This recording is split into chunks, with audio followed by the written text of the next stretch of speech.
Excellent. Well, thank you so much for joining us tonight for DCM Basics, Causes, Symptoms, and Treatments. I'm Jayanne Rock. I will be your host tonight. I am the Director of Information and Education for the DCM Foundation. And we have kind of a packed schedule tonight, so we're very excited to bring you this topic. As a reminder, your microphone is muted just so that we can hear tonight's presenter. And if you do have any questions, please use the Q&A feature at the bottom of your screen. Next slide. As many of you already know, but for those who don't, the DCM Foundation has a mission to provide hope and support for patients and families with dilated cardiomyopathy. And we do that through research, advocacy, and education. We have webinars generally about once a month, and we also have a monthly newsletter and a number of resources on our website as well. And we'll share additional information throughout tonight. Next slide. Please submit your questions in the Q&A feature at the bottom of your screen. We will have a Q&A session after tonight's presentation. Next slide. We would love to know who is attending tonight's webinar. Are you a DCM patient, a family member or friend, medical professional, or industry professional? Please check off the one that is best suited to you. Excellent, that's great. Okay, let's end the poll and share the results. This is great. So we have a little over 60% are DCM patients, another 20% are family member or friend. So that's a huge whopping chunk of tonight's audience. So that's great. We're glad you could be here tonight. And then 6% medical professionals and 13% industry professionals. Welcome everyone, and thank you again for being here. Next. Tonight, I am thrilled to present our speaker of the night is Dr. Kathy Crispell. She is a cardiovascular disease and advanced heart failure transplant specialist. She did her cardiovascular training at Oregon Health Sciences University in Portland, where she participated in research with Dr. Hirschberger, where she studied DCM in families. She was later recruited by Northwest Kaiser Permanente, where she served in roles as the Chief of Cardiology, Director of Cardiovascular Services, and Chief Medical Officer. She retired in 2015, but Dr. Crispell then continued to work part-time at the Portland VA Medical Center and as an adjunct associate professor at OHSU. She also has been a volunteer physician at a number of locations around the globe, and she volunteers her time as well on the DCM Foundation Board of Directors. And we are so thrilled she could be with us tonight, and she is a great asset to our organization. So I just want to thank her for all the wonderful work she does for the foundation. So without further ado, I'd like to turn the floor over to Kathy. The floor is yours. Thank you for being here. Well, thank you, Jan, for that very nice introduction. And it's my pleasure to be here again tonight or this afternoon, whatever time of day it is, wherever everyone is. And just a shout out, today is Jayanne's birthday. So happy birthday, Jayanne, and thanks for all the work you do. Thank you. So yeah, so the topic today is about DCM basics, its causes, symptoms, and treatments. And I know that for probably at least some of our audience members, you know a lot of this information already, but hopefully there are some people that have joined in that have either a fairly new diagnosis or a family member that's been diagnosed recently, and you're in need of information. And so hopefully this will be useful information for everyone. Just to review, there are different kinds of cardiomyopathies. This slide just shows 3 different kinds. The heart on the bottom left shows hypertrophic cardiomyopathy, where the heart becomes thickened. The left ventricle, which is the main pumping chamber, becomes smaller. And these people can also develop heart failure and heart muscle dysfunction. Another I should say, less common cardiomyopathy is a restrictive cardiomyopathy. But the end result is the same. These people can end up developing heart muscle dysfunction and heart failure. And then there's dilated cardiomyopathy, which is what we're going to review tonight. Dilated, as you may already know, is, the definition of that is to become wider, larger, more open. So the left ventricle, which is the main pumping chamber of the heart, becomes enlarged. Cardio means heart, myopathy means muscle disease. So this is a heart muscle disease in which, again, the left ventricle becomes dilated. And this is a little diagram showing a normal heart on the left and a heart with dilated cardiomyopathy on the right. And in the normal heart, you can see where my cursor is, that this is the left ventricle, normal size. And this is the main pumping chamber of the heart. This chamber pumps out blood through this valve here called the aortic valve into the aorta. And the blood is distributed with oxygen and nutrients to all the tissues in the body. And when the tissues extract the oxygen from the blood is eventually returned to the right atrium, which is where my cursor is showing here. It passes through this valve called the tricuspid valve into the right ventricle. And the job of the right ventricle is to pump the blood back to the lungs, where it gets new oxygen. And that blood then returns back to the heart through the left atrium, goes through the mitral valve and back into the left ventricle. That all occurs in dilated cardiomyopathy as well.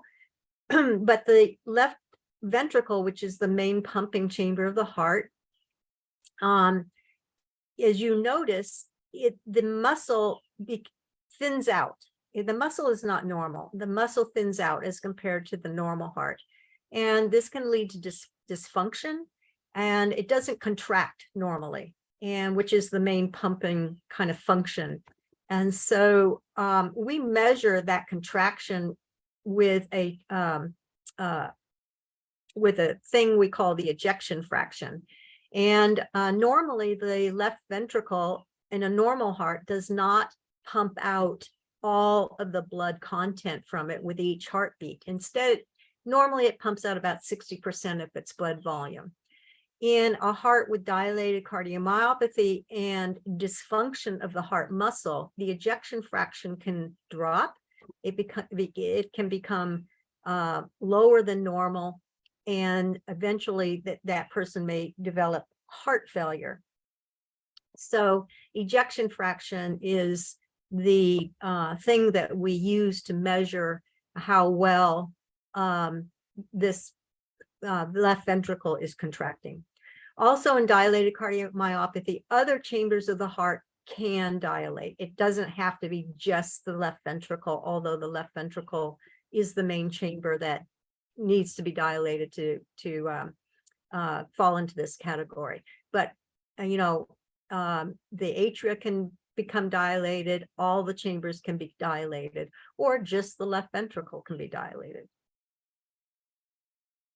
Now, there are two big categories of causes of dilated cardiomyopathy, or DCM.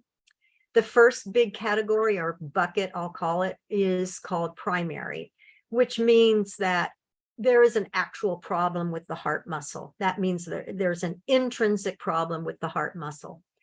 And there's two subcategories of primary, and that's idiopathic.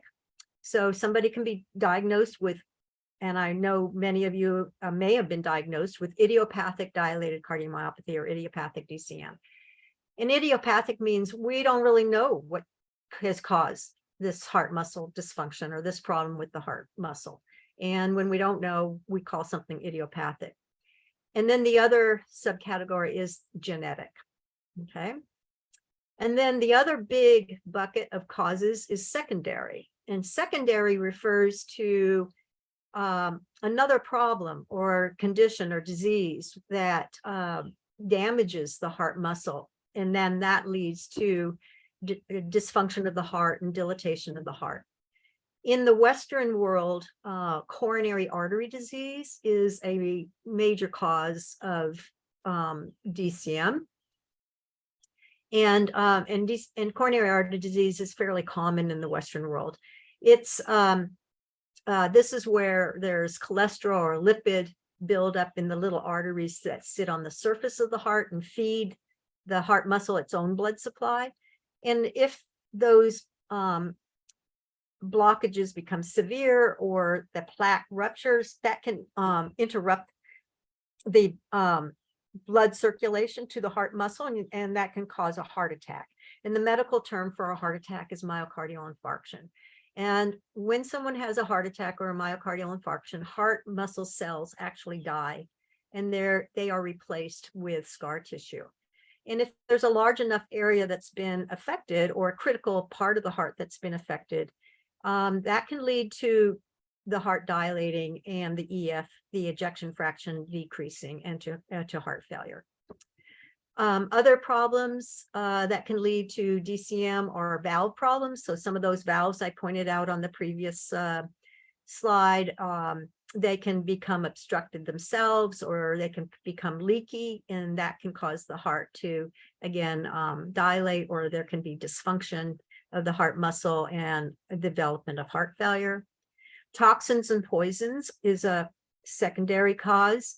An example of a toxin are certain drugs, like certain drugs that treat cancer, for instance. So certain chemotherapy drugs can damage heart muscle and can cause a dilated cardiomyopathy.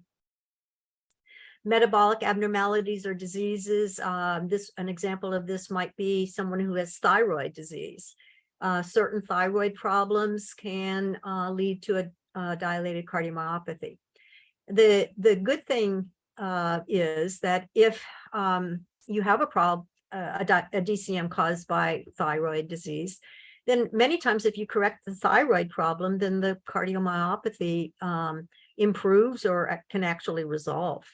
So so it's important to identify these secondary causes, because if we actually treat them appropriately, then many times the heart muscle function improves dramatically, and if the heart's dilated, it can actually shrink. Infection and inflammation is another secondary cause. An example of infection is viruses like COVID-19. COVID-19 can cause a DCM and lead to heart failure. Fortunately, that is not common, but it has been seen.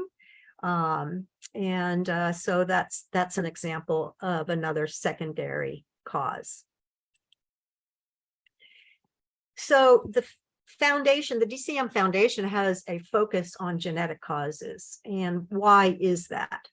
Well, there's a big gap that needs to be closed. There's a lack of awareness among people who are affected with DCM, and there's a lack of awareness by many clinicians or healthcare professionals about the genetic causes of DCM.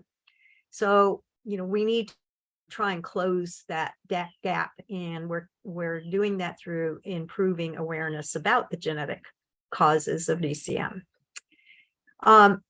Current expert medical guidelines that clinicians use to help them give appropriate therapies to people with DCM, they recommend, or actually they state that dilated cardiomyopathy that is not caused by coronary artery disease or a heart attack should be genetically tested and counseled. So that would include, certainly people that have idiopathic dilated cardiomyopathy, and if there is any suspicious family history of DCM in your family, then you would be appropriate people for genetic testing and counseling.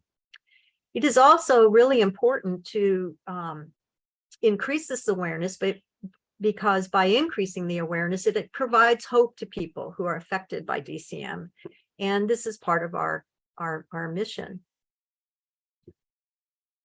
About 50% of cardiomyopathy in the US has a genetic cause, but only about 1% of cardiomyopathy patients get tested and counseled. So again, that's part of that gap, and we're trying to close that gap. As I mentioned, a DCM can run in families, and if it does, that is a really strong clue that there is a genetic component to that disease. Just a caveat here, though, DCM can still be genetic even if one person in a family has it. And the reason for that is people can sometimes be born with genetic mutations, and they did not inherit those mutations. They were just born with a mutation. You know, if it runs in families, it's very possible that a genetic mutation is being inherited and passed on through the generations. And if that's the case, it's important that we try to identify other family members that are at risk of developing DCM. If there's a known gene mutation in a family, getting other family members tested can be very reassuring to those people that don't have that mutation. And so that can be very helpful to them. It can inform family members of the need for ongoing clinical surveillance. So let's say that there's no gene mutation that's been identified, but there may be one is suspected, then, you know, family members may benefit from, you know, being seen by a clinician, you know, every so many years, and getting an EKG and an echocardiogram and examined just to make sure they're not developing any signs of DCM. If we do identify people who are at risk and may have early signs of disease, that may lead to earlier treatment, and that may be very helpful and beneficial to people. And just a reminder that not all individuals who have a mutation will develop signs or symptoms of disease. And these people still have a 50% chance of passing a genetic mutation on to their children. So all of this is very important, and it's important for us to try to inform patients, families, and clinicians about this. An additional benefit is that there may be research opportunities that affected individuals may be very interested in participating in. You know, research opportunities increase our understanding of DCM, and what is learned about the DCM may increase the potential for discovering genetic-based therapies for DCM. This chart just shows some of the genetic mutations that are associated with DCM. There are over 50 mutations that have been identified that are associated with DCM. These particular mutations, there is definitive evidence or a very strong evidence to say that this mutation leads to DCM. And many of you may recognize some of these genetic mutations, which are depicted in the second column right here under gene. On the board of the FDC Foundation, we have 7 board members, and 4 board members actually have one of these mutations. And so we have 4 different mutations represented by 4 different board members of the DCM Foundation. But no matter the cause of DCM, the end result can be the development of the syndrome of heart failure. And I don't particularly like this term heart failure, but it's a very old term. It's very well accepted, and it is what it is. So it's a syndrome. It's not, heart failure is not a disease itself, it's a syndrome. And a syndrome is basically a constellation of signs and symptoms. And so heart failure develops as the result of something else. So many different kinds of cardiomyopathies can lead to heart failure. And DCM is one of those cardiomyopathies that can lead to heart failure quite commonly. These are some of the symptoms of heart failure. Not everyone who develops heart failure will have all of these symptoms. Some people only experience a few of these symptoms. Some people experience all of these symptoms at one time or another. One of the earliest symptoms of this syndrome of heart failure is extreme tiredness, or a feeling of no energy or a lack of energy, or extreme fatigue. Many people describe it as just being very fatigued. But you're finding it harder, people find it harder to do their normal daily activities just because they are so fatigued in doing those things. That can be an early symptom of heart failure. Another symptom of heart failure is shortness of breath. People may notice this very subtly to begin with. They may notice that they can't walk up a couple of flights of stairs without getting short of breath, where maybe 6 months ago they could. Or maybe they can't walk, around the block anymore without getting short of breath. The symptoms can be quite subtle, but often, people notice it because they notice it when they're exerting themselves, and they may have to decrease their level of exertion so they don't get short of breath.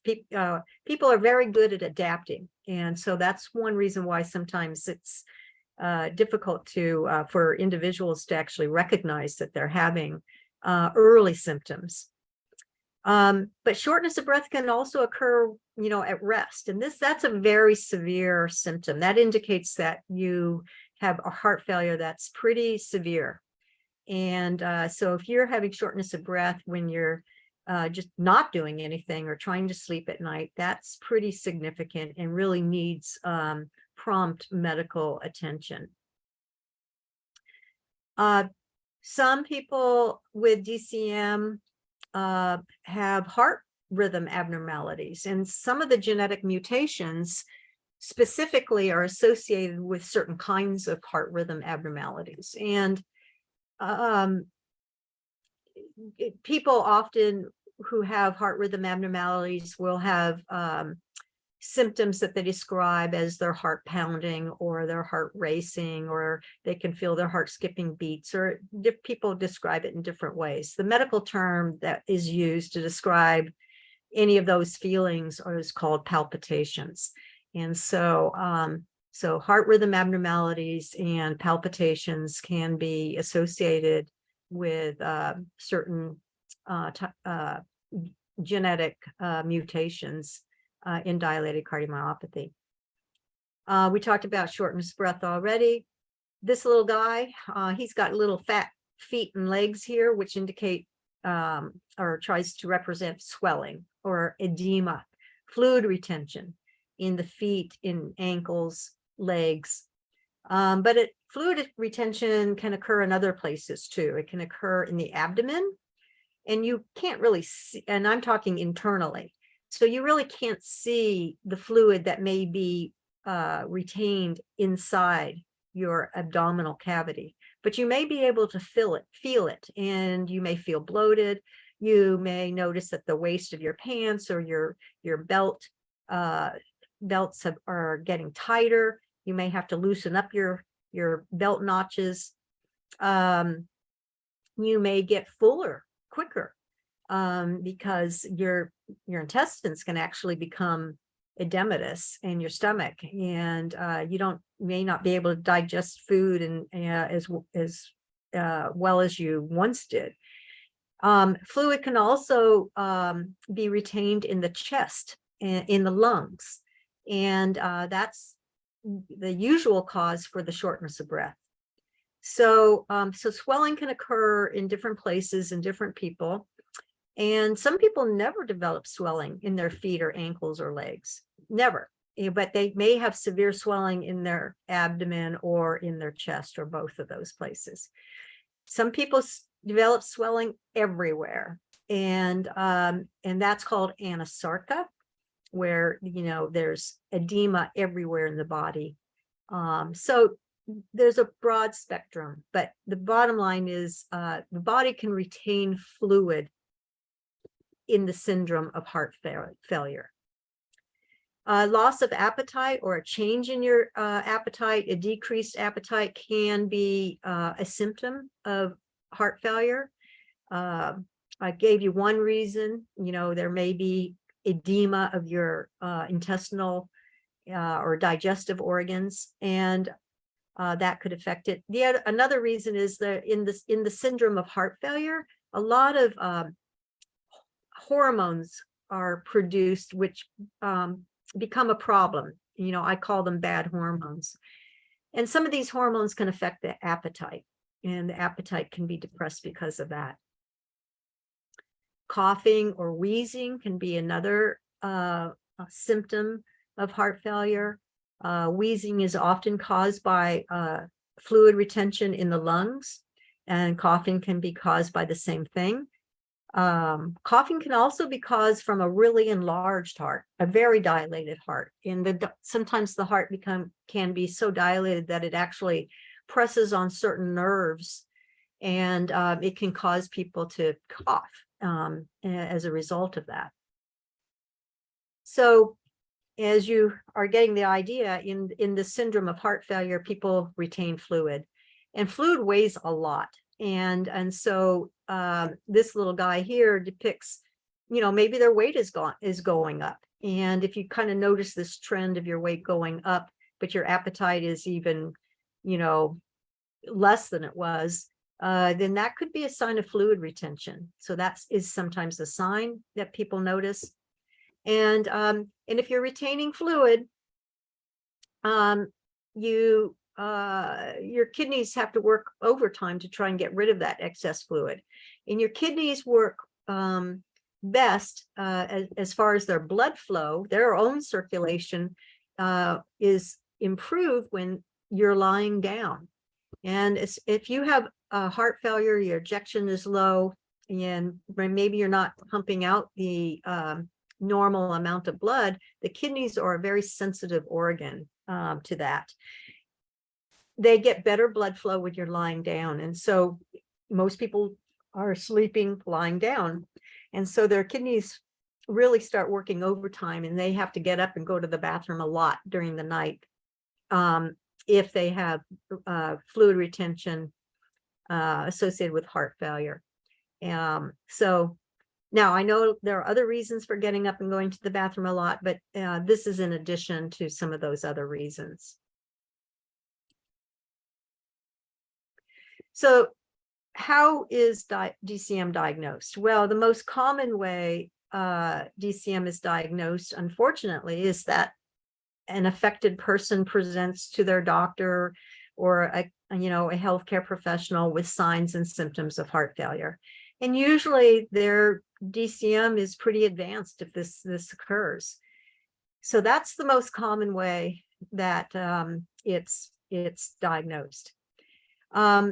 So when a patient presents with symptoms of heart failure, the clinician usually can recognize that they have heart failure. They may not understand what the underlying reason is. And so they do some basic tests. And those basic diagnostic tests include a chest X-ray, an EKG, echocardiogram, and a BNP level.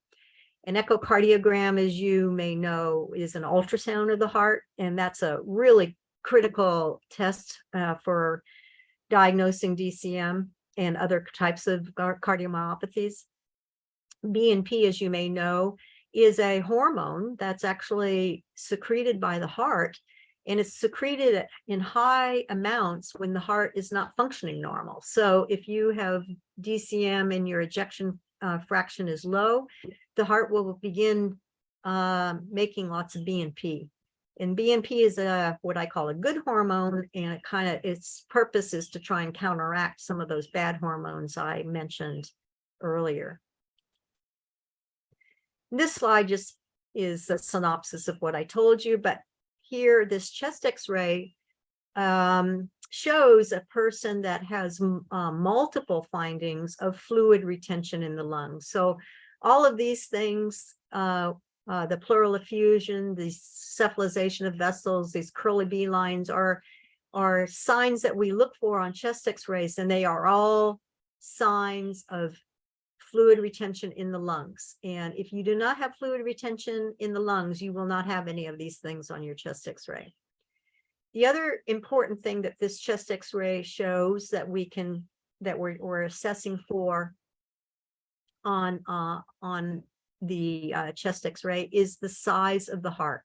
This heart is enlarged. This heart is dilated. And I can see this on this chest x-ray. So that's one of the things that we look for. You can tell if a heart is normal in size when you're evaluating a chest x-ray. What you can't tell is how thin or thick the heart muscle is. You can't tell what the actual function of the heart is on a chest x-ray, but you can get clues because this heart is enlarged, and this heart looks like it's someone who has a dilated cardiomyopathy, and I'm going to guess that the function is not normal because they have all this fluid retention here in their lungs. And then the EKG can identify some of those heart rhythm abnormalities that I mentioned a few minutes ago. This is a still frame. So it's a frame from a motion, picture, basically. That's what the ultrasound is that it's a moving imaging study. And so we actually see how the heart is contracting on the echocardiogram. So this is one frame taken from a echocardiogram. So it's a still frame. But you can get a lot of information from this one still frame here. This is a heart with a dilated cardiomyopathy.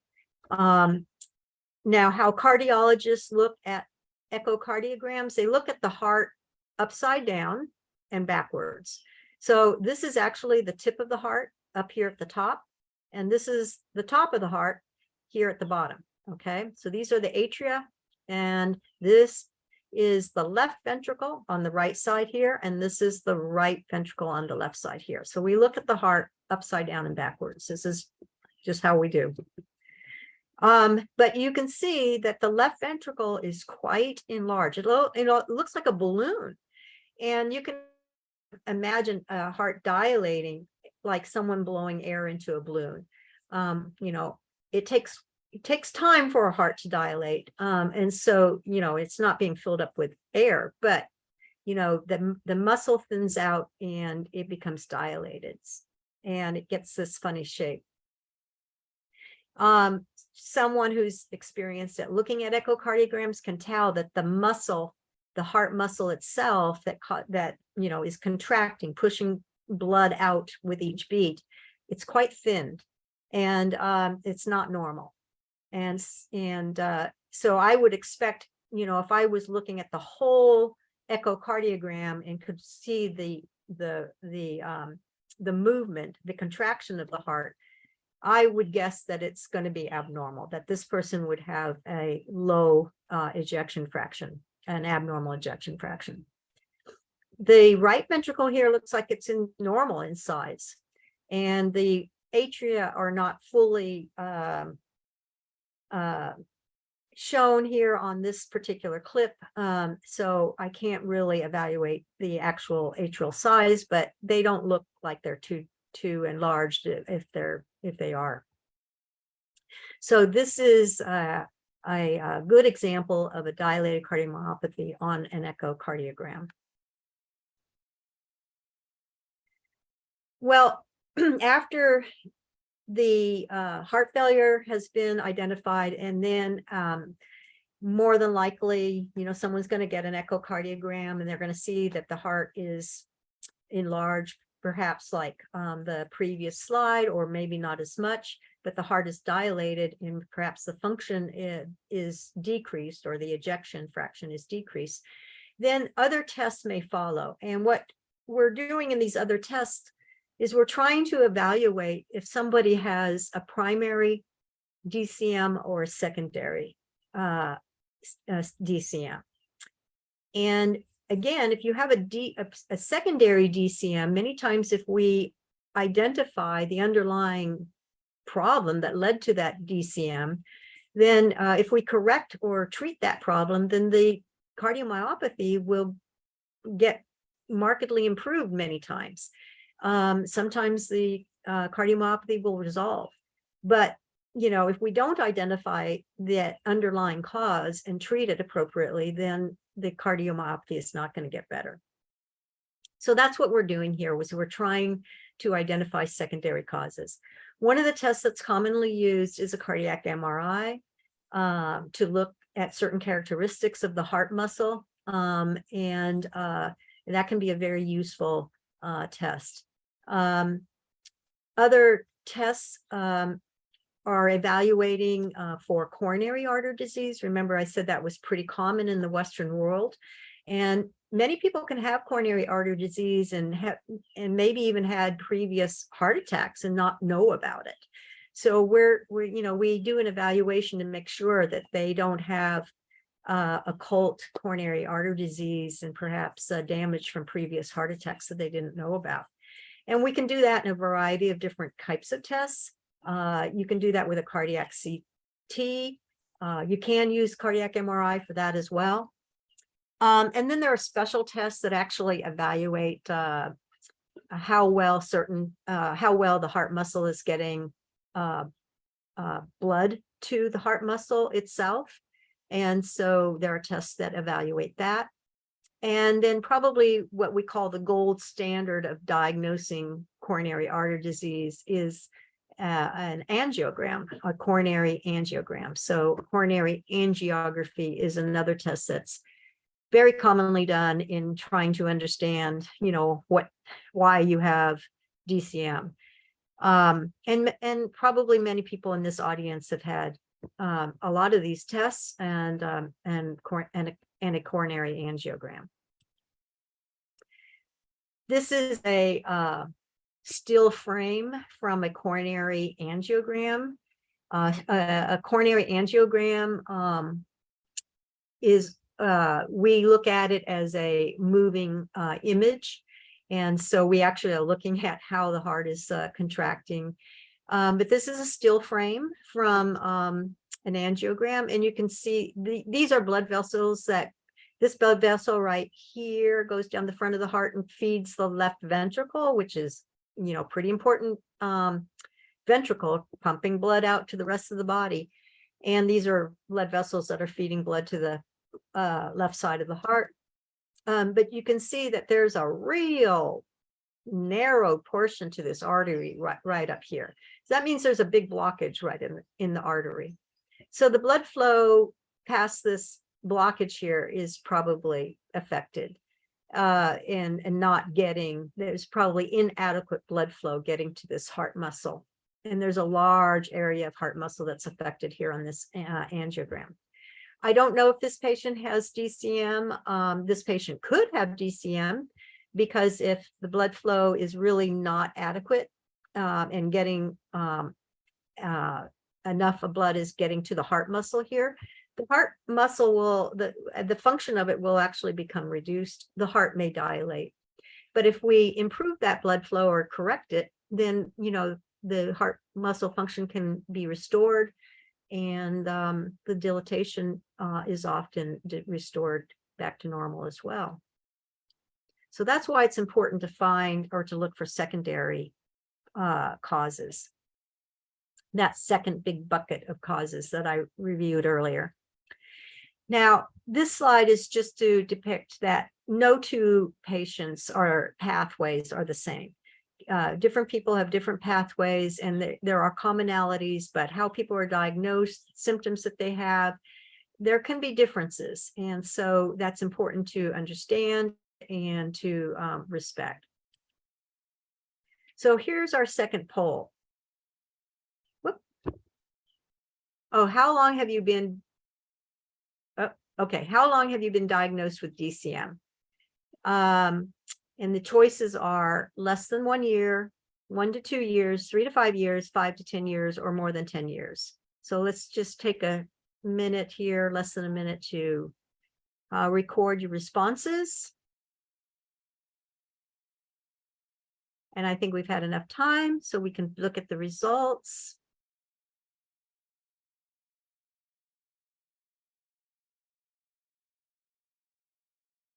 Okay, so many of you have had long-standing DCM, but 17% of you are less than a year, and quite a few of you are less than 5 years.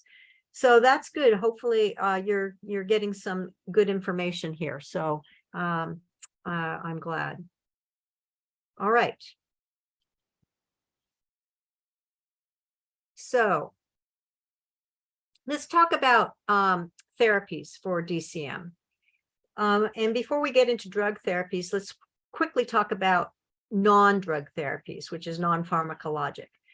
One of the most important non-pharmacologic therapies, I think, is really important for people to get the best care for their DCM and heart failure, is care given or provided by multidisciplinary teams, or a team of people that have expertise in these conditions. And members of these teams can include physicians that have expertise in treating DCM and heart failure, NPs, PAs, RNs that have expertise, social workers, dietitians, device nurses. These are RNs that have special training and expertise in taking care of people who have, like, pacemakers, biventricular pacemakers, defibrillators. So they can be very important members of the team. And the physicians, the electrophysiology cardiologists, can be important members of this team. Some teams include palliative care and hospice providers, a genetic counselor, and a psychologist. These are not all teams and all care settings are made up of all of these people. I have worked with many different kinds of teams, but you know, some of them have been pretty sparse, where there's just been some physicians and maybe a PA or an MP and some RNs, and that's it. But then I've worked with other teams where all of these people have been represented on that team. So depending upon where you're getting your care, you know, you could have a few people representing these disciplines, or you could have everyone. But it's probably the best way to get the best care for DCM and heart failure. Now, these teams can provide education and support to help patients facilitate their self-care. And what do I mean by that? They can teach them to what to do to take care of themselves and keep themselves as healthy as possible. And that could include, you know, weighing yourself daily, eating the right kind of diet, how to take your medications, what symptoms you should be on the lookout for, that you need to call or inform somebody that you need help with, where to go when you need help, all of that. So these teams are really play an important role for that. It's important for DCM patients to keep their vaccinations up to date, because for heaven forbid, you don't want to get sick with something that we have a vaccination for. And so it's important to keep vaccinations up to date to keep yourself as healthy as possible. Screening for all of these things are very important. It's very common for people with heart failure to have depression. But if if someone is socially isolated, if they're frail, if they have low health literacy, if they have food and financial insecurity, all of these things will impact how well someone is able to adhere to the complex treatments and therapies and have a good outcome. These genetic counseling and testing, I've kind of mentioned that before, is an intervention for both first-degree relatives of patients who have known genetic mutations, and also for appropriate patients that have non-ischemic or DCM not related to coronary artery disease. And screening for sleep apnea is also important. Okay, so let's talk now about the pharmacologic therapy. And I'm not going to go into detail in this slide. This is a very complex slide. And the reason I put it in here is to show you that the medical therapy or the treatment with drugs is complex. And this comes right from the guidelines that clinicians use to help guide them as to how to treat people with DCM and heart failure. And you can see at the top all these steps, okay? And in the green boxes this represents all the therapies that can be provided to people. And in the white boxes are the criteria that are used for these therapies. So it's a complex thing. And so, you know, it really behooves people with DCM, low ejection fraction heart failure, to see people with expertise. And one of the criterion that are used for determining when certain drugs are appropriate to start and other therapies that you know, should be added on to drug therapy. We use this thing called classes, and classes is really just a way to define how severe your symptoms are at any given point in time. And so I love this little diagram because you don't even need to read the writing. You can just look at these little hearts and tell by their faces and their activity just what it means. Class 1 is basically someone that's normal. They don't have any limitation. They're doing well. Class 2 is, you know, they have some slight symptoms. Maybe their physical activity is slightly limited, but they are fine at rest when they're not doing any physical activity. Class 3, now they're becoming more limited with physical activity. Matter of fact, maybe they have to actually decrease their physical activity to control their symptoms, but they still don't have, you know, any symptoms at rest. But class 4, boy, he's suffering. He's got severe limitations, and he has, you know, very limited in his physical activity, and he has symptoms that persist at rest. So this is not a stagnant thing. These classes change. So I may see someone for the first time as a class 3, but once they get their appropriate therapy started, I am hoping, and that's what I'm going to be assessing for, they may move to a class 2, and hopefully they'll move to a class 1. And people can stay a class 1 or a class 2 for a long time, and then they may get worse, and they may go to a class 3 or a class 4. So people can move back and forth. So that's what the classes are. So here's our final poll.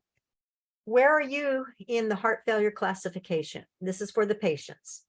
Class 1, no limitation. Class 2, slight limitation. Class 3, moderate limitation. Class 4, severe limitation. And the last one is I'm not sure. And it's okay if you're not sure, because you don't really need to know this. This is really more important for your healthcare providers to understand. And it helps them to determine appropriate therapies and assess how well those therapies are working.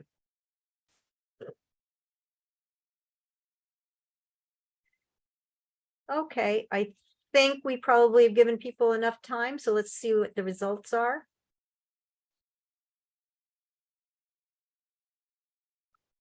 Okay, so the majority are class 2. That's good. So you're probably getting, hopefully you're on good therapy.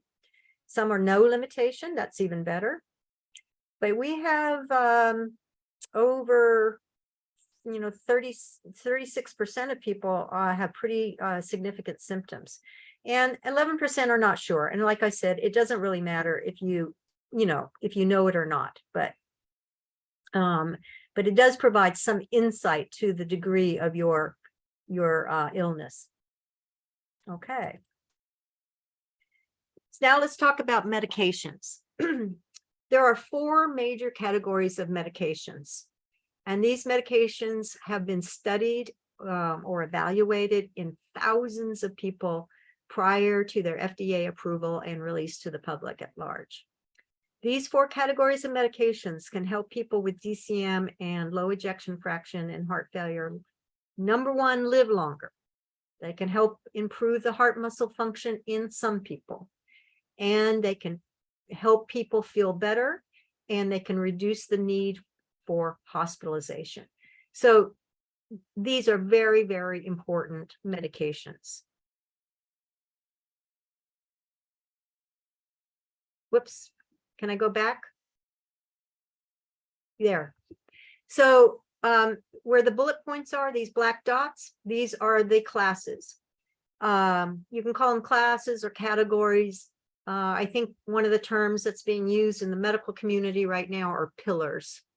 These are the 4 major pillars of medications in for DCM and heart failure in low EF. ACE inhibitors, ARBs, and ARNIs is one of these major classes, categories, or pillars. These are some examples of the drugs that fall into this category: lisinopril, captopril, losartan, valsartan, and a drug that's a combination drug of losartan and another drug called sacubitril, and that is what Entresto is. So it is in this major pillar of medications. Beta blockers, another big category of medications. Carvedilol, brand name is Coreg, metoprolol, succinate, brand name Toprol, and bisoprolol. Notice I have little asterisks here on these 3 medications. That's because these are the beta blockers that have been studied in people with low EFs and heart failure, dilated cardiomyopathy, that have been shown to do those things that I showed you on the previous slide: help people live longer, decrease hospitalization, and they can help improve EF in some people. There's a bunch of different kinds of beta blockers, but another type of metoprolol is called metoprolol tartrate, or the brand name is Lopressor. This is not the same drug as this metoprolol. They're 2 different drugs. Now, I'm pointing this out is because many clinicians, healthcare providers, don't know that. And they think if you get on Lopressor and you have a low EF and dilated cardiomyopathy and heart failure, that you're on the right drug. You're really not. You need to be on one of these 3 beta blockers. Third class is MRA, stands for mineral corticoid antagonists. Drugs examples in this category are spironolactone and eplerenone. There's a caveat with these medications, though, is that you need to have your kidney function and potassium levels monitored especially when you get started on these medications, and especially if you already have kidney dysfunction or diabetes. So, and sometimes, if your kidney function is too low, you won't be able to get on these medications, but they are an important class of medications. And then the 4th class or category of medications is called SGLT2 inhibitors, which stands for sodium glucose cotransporter 2 inhibitors. These are a very interesting group of drugs. These are the newest group of drugs that are added and are considered now essential major classes or categories of medications for heart failure, low EF, DCM. And these drugs were developed to treat diabetes. These were originally, and they still are used to treat diabetes. But it was found when these drugs were being developed that people who had diabetes and heart failure and were taking these drugs, their heart failure actually got better. And so they actually studied these drugs in people who did not have diabetes, but did have heart failure. And sure enough, in people who didn't even have diabetes, but had heart failure, these drugs still were very, very beneficial to them. So now that they're considered the 4th major class or category or pillar of medications for DCM, heart failure, low EF. So these classes are basically essential. So these, people that have expertise in treating people with DCM and heart failure try to get a drug from each one of these classes on board. I call it on board, but prescribe it to a patient with that has DCM and heart failure. And they do all those things that I mentioned. They all help patients live longer, feel better, decrease hospitalization, and in some cases improve heart muscle function. So these are the pillars of therapy. All additional therapies are added to these pillars. And these are some of the additional therapies. CRT, which is provided by a biventricular pacemaker, a defibrillator. Investigational medicines or devices sometimes are appropriate to add to or offer to people. Mechanical cardiac support, which would be it's a mechanical pump that really replaces the pumping function or takes over the pumping function of the left ventricle. So that's what a VAD is, or a ventricular assist device. And heart transplantation falls into this category as well. If you want more detailed information on therapies, we have a good section on our website, and this is the link to that. There are also other webinars that really go into a lot of detail, especially on device therapies. And then our last webinar from June went into a lot of detail about the genetics and of cardiomyopathy. And I recommend that you look at that. But all of the webinars are very good. So with that, I'll stop and I'll take questions now. Thank you so much, Kathy. I really appreciate you presenting all of that for us. All of those links, by the way, are going to be sent in the follow-up email along with the webinar recording. We do have a number of great questions that have come in. So let me start with a few of these. By the way, it looks as though we may run a little over the hour. Kathy, are you okay to stay a little after the hour? Yes. Okay, and people, people on watching, if you're able to stay, great. If you have to jump, that's fine. We understand. You will get a copy of the recording. Let me get right into these questions. What is a normal EF? We consider a normal EF 55 to 60% is normal. Sometimes we call the range between 50 and 55 lower limits of normal. Certainly anything 50% or less we consider abnormal. Okay. Do you have a percentage of DCM patients that resolve through treatment, or what percent end up having a transplant, I guess is really the question. I don't know what the actual percentages are. Fortunately, it's the minority of patients that actually end up with a transplant. You have to be pretty sick and not really responding to all of the therapies, that I briefly discussed. You may be on all of those good therapies and your disease may still be progressing. And then, you may then be a very good, suitable candidate for heart transplantation. So fortunately, it's not the majority of patients that go on to need heart transplantation or even ventricular assist device therapy. So that's the good news. What the percentage of people that actually resolve or, markedly improve on the right medications, those four, a medication from one of those four categories of drugs. I kind of like to divide things up in thirds. So maybe about a third of the people get really marked improvement. And some of those people can actually recover their EF. Their EF can normalize, and their heart size, if they're dilated, can shrink some. So I've seen that before. That's probably not, again, a large percentage of patients, but there are many patients that can occur in. So, about a third get really good improvement, about a third maybe get some, moderate improvement, and maybe another third eventually go on and, need more advanced therapies. Okay, good to know. Thank you. Jim asks, this is a great question. So first, Jim, as of his last echocardiogram, it said that his heart has remodeled back to normal size. His ejection fraction has recovered from 35 to 55. This all comes from living a healthier lifestyle and exercise. His question, should I continue with meds? That's an excellent question, and congratulations for your good results. And we want to keep it that way.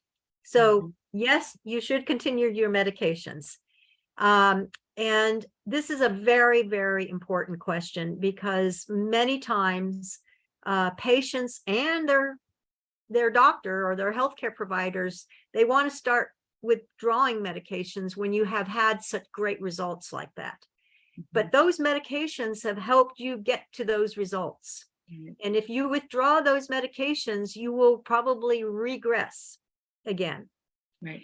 And each time you regress, you may not be able to recover as well as you did the first time. So, so it is strongly recommended, and it is currently in the guidelines. Didn't used to be in the guidelines, but it is currently in the guidelines that if you have been on the right medications and you do get great results like you have, that you continue those medications to maintain those results. Absolutely. Okay, great. Thank you. Mm-hmm. Let's see. Is Lasix in the same category as spironolactone? No, that's a very good question as well. That spironolactone and eplerenone, well, spironolactone and Lasix, I should say, are both diuretics. Spironolactone is a weaker diuretic compared to Lasix, but we're not giving people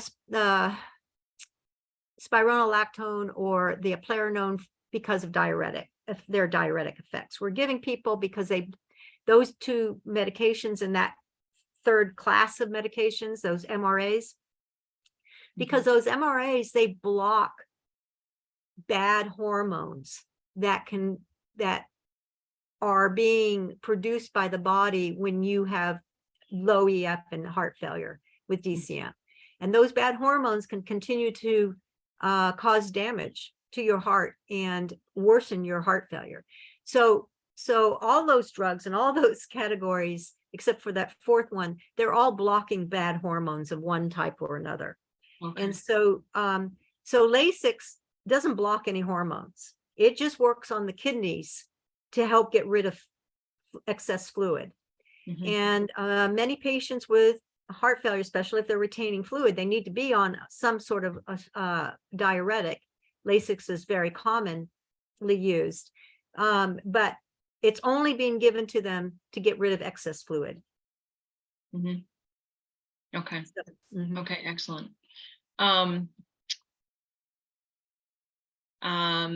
Sam Day said, excellent presentation, doctor. Thank you. And happy birthday to me. So that's very sweet. Thank you, Sam. Can taking vitamin D3 without vitamin K cause or increase calcification of blood vessels?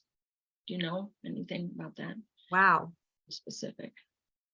Yeah, I don't have a good answer for that. I don't think vitamin K, to my knowledge, has any effect on calcification of blood vessels. D3 is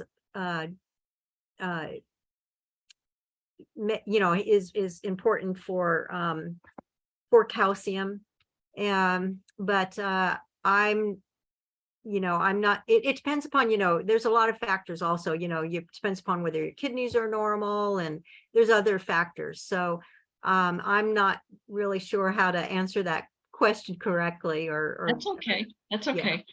Yeah. What's the difference between arrhythmogenic and dilated cardiomyopathy?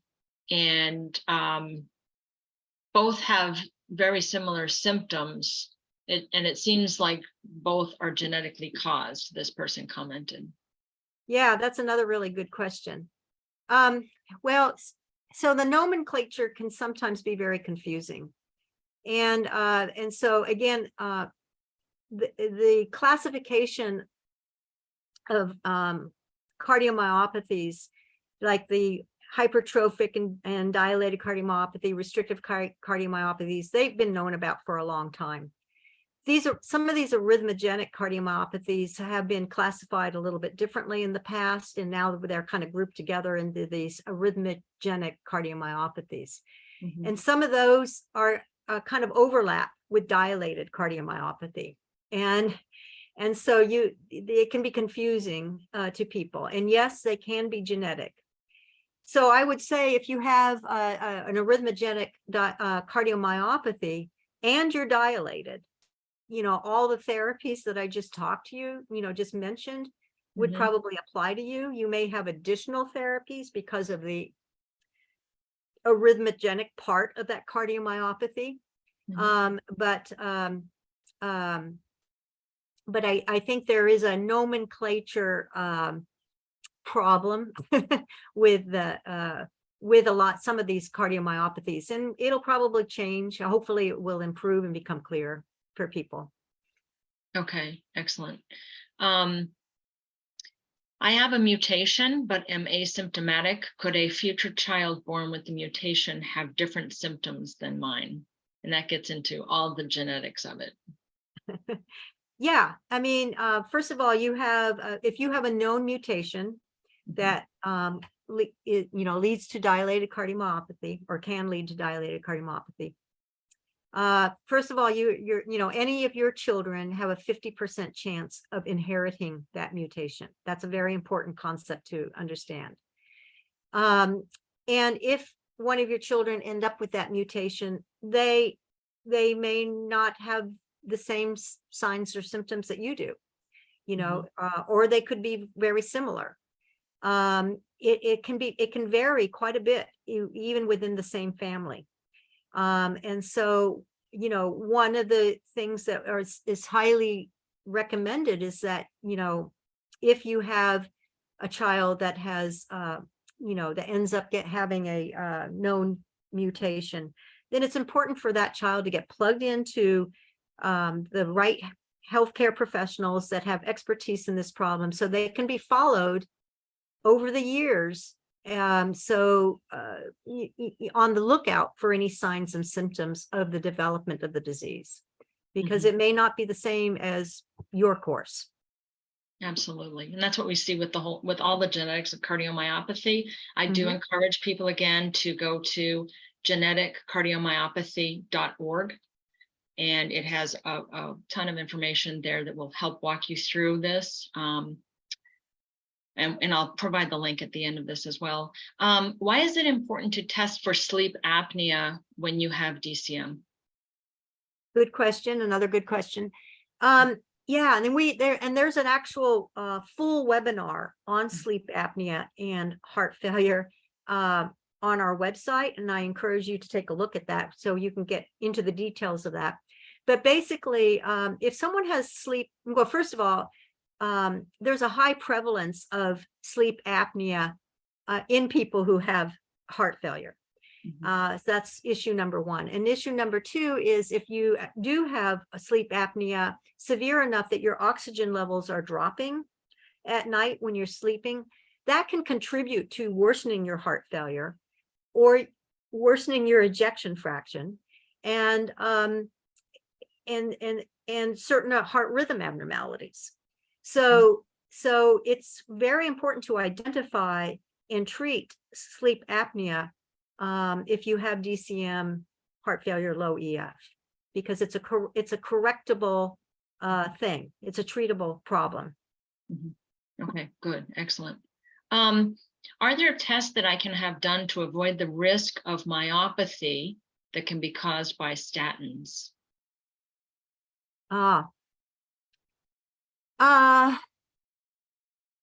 Either pharmacological or other genetic testing? yeah, that's a good question.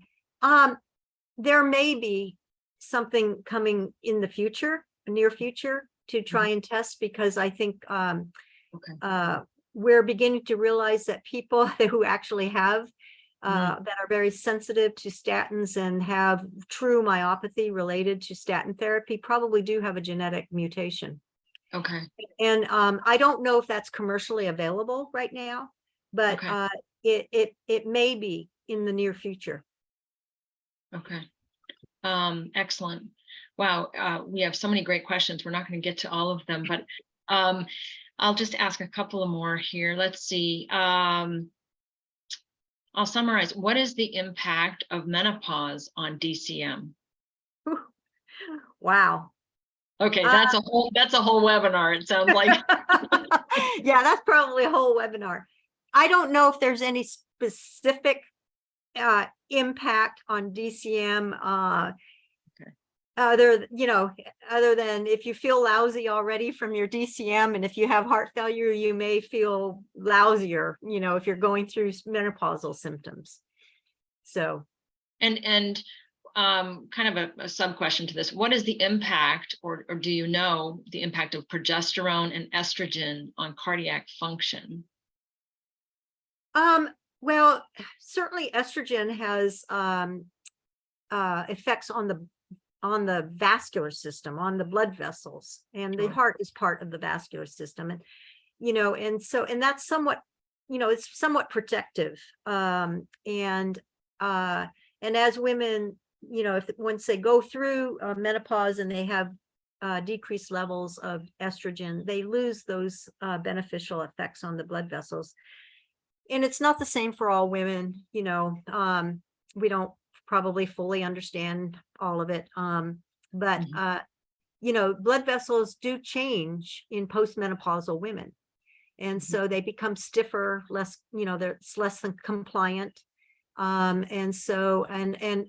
elderly women can develop a thing called diastolic heart failure, or heart failure with preserved ejection fraction. That is, the ejection fraction is normal, but they can still develop heart failure. And basically the heart muscle becomes less compliant, stiffer, and that can lead to heart failure. And that's the most probably common group of people that develops in our elderly women. Okay, good to know. Thank you so much. And folks are having to drop off because they have some other things. So I'm going to just wrap it up there. If we didn't get to your question, we'll try to roll these up and have Dr. Crispell take a look at them and see if she can provide some short answers for folks. Irene says, I just want to say this has been excellent. It's been very hard for me to find out anything about DCM since I've had it, which is almost 10 years now. And Irene is from Ireland, so she's learned a lot today. So very good. Yeah, very wonderful. Good. Thank you for all of those amazing questions. Kathy, thank you so much. As always, you just lend such great insight, and obviously this is a hot topic. So I'm going to wrap up for tonight. Thank you, Kathy, for being here. Thank you to all of our sponsors whose names you see on the screen there, and they provide us with support all year long to bring you this kind of programming. I sound like I'm on PBS. Thank you so much for attending tonight. To learn more about DCM, please visit our website, www.dcmfoundation.org. To learn more about genetic testing for DCM and any cardiomyopathy, please visit geneticcardiomyopathy.org. And stay tuned for our next webinar. We're going to take next month off, but the following month, September 20th, we will be holding a webinar on DCM and heart transplant, 3 patient stories. You won't want to miss that. Information for registration will be up on our website tomorrow, and will be coming in a follow-up email with this webinar recording. Make sure you also follow us on social media for regular updates: Facebook, Instagram, Twitter, LinkedIn, whatever you use. We have regular updates multiple times a week on those channels. So you want to make sure and stay tuned there. So thank you all. And thank you for the kind birthday wishes in the comments and so forth. I really appreciate it. And so now I'm going to go celebrate. So I hope you all have a wonderful night. Stay cool wherever you are. And we'll see you next time in September. Okay, take care, guys. Thank you again, Kathy. Bye-bye. My pleasure. Bye-bye.